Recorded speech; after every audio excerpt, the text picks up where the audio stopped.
जिन्हें भगवान पर अधूरा विश्वास है, एक बार इस कहानी को सुन ले, विश्वास अटूट हो जाएगा। बहुत समय पहले की बात है।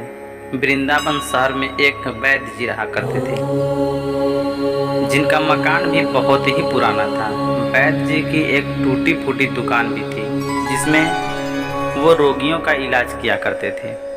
वैद्य जी रोज अपनी पत्नी को कहते कि जो तुम्हें चाहिए आज एक चिट्ठी में लिख दो।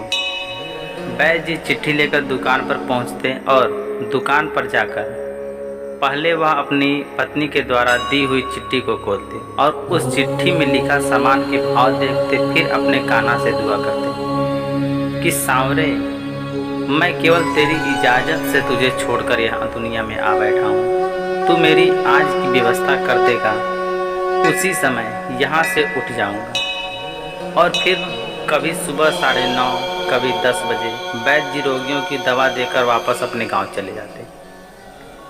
एक दिन वैद्य जी ने अपनी दुकान खोली, फिर अपनी पत्नी के द्वारा दी हुई चिट्ठी खोली तो वो देखते ही रह गए। एक बार तो उनका मन भटक गया।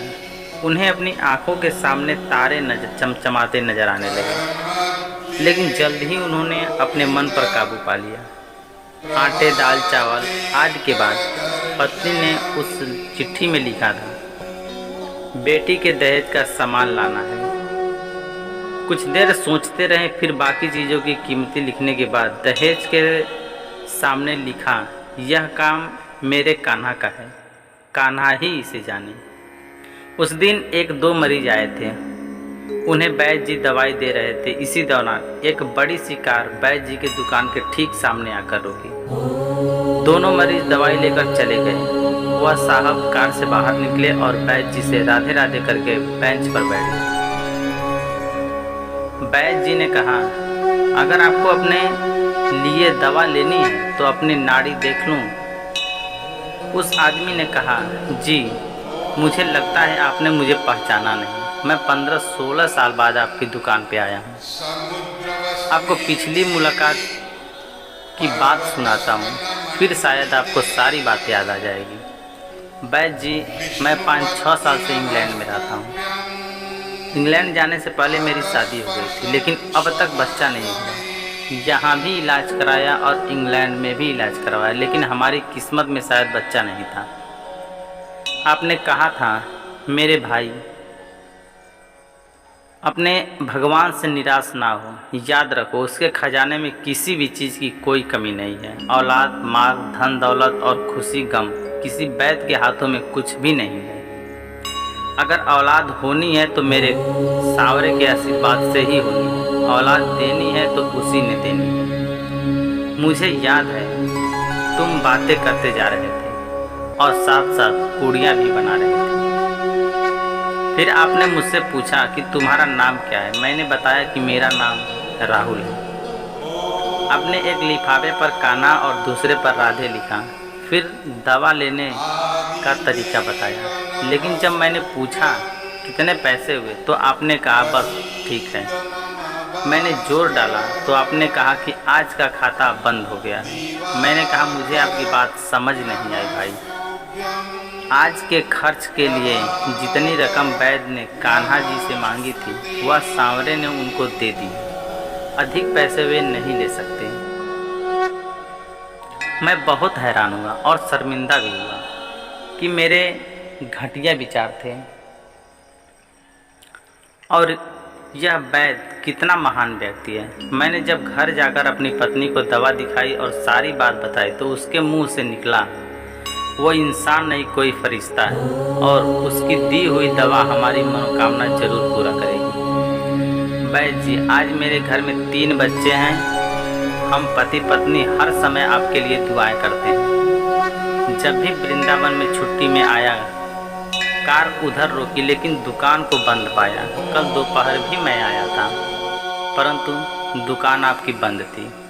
एक आदमी पास ही खड़ा हुआ था। उसने कहा कि अगर आपको वैद्य जी से मिलना है तो सुबह 9 बजे अवश्य पहुंच जाएं, वरना उनके मिलने की कोई गारंटी नहीं है। इसीलिए आज सवेरे सवेरे आपके पास आया हूँ। बैद जी, हमारा सारा परिवार इंग्लैंड में बस चुका है। केवल एक विधवा बहू अपनी बेटी के साथ वृंदावन में रहती है। हमारी भांजी की शादी इस महीने की 21 तारीख को होनी थी। इस भांजी की शादी का सारा खर्च मैं अपने जिम्मे लिया था। 10 दिन पहले इसी कार में मैंने उसे पानीपत अपने रिश्तेदारों के पास भेजा कि शादी के लिए जो चीज़ चाहिए खरीद ले। उसे पानीपत जाते ही बुखार हो गया, लेकिन उसने किसी को नहीं बताया। बुखार की दवा खाती रही और बाज़ारों में घूमती फिरती रही। बाज़ार में घूमते घूमते अचानक बेहोश होकर गिर गई। उसे अस्पताल ले गए। वह बेचारी इस दुनिया से चली गई। इसके मरते ही न जाने क्यों मुझे और मेरी पत्नी को आपकी बेटी का अचानक सा ख्याल आया।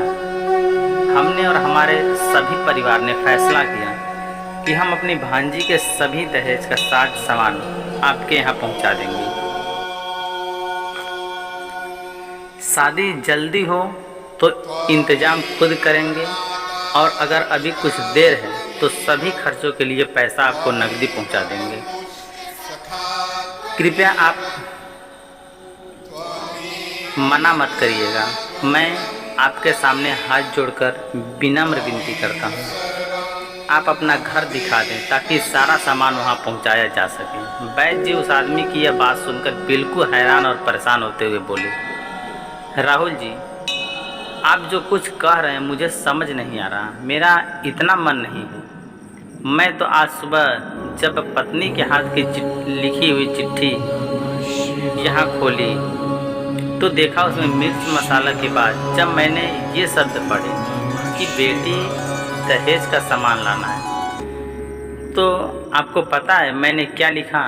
आप खुद यह चिट्ठी ज़रा देखें। राहुल बैद जी के हाथ से चिट्ठी लिए और वह यह देखकर हैरान रह गया कि बेटी के दहेज के सामने लिखा हुआ था, यह काम कान्हा का है और कान्हा ही जाने। राहुल जी, यकीन करो, आज तक कभी ऐसा नहीं हुआ था कि पत्नी ने चिट्ठी पर बात लिखी हो और मेरे सांवरे ने उसका उसी दिन व्यवस्था न कर दी। आपकी भांजी की मौत का मुझे सदमा है, अफसोस है, लेकिन मैं सांवरे की कुदरत से बिल्कुल ही अनजान हूँ और हैरान भी हूँ कि वे कैसे अपने काम दिखाता है। जय श्री कृष्णा, राधे राधे। वीडियो को पूरा देखने के लिए आपका बहुत बहुत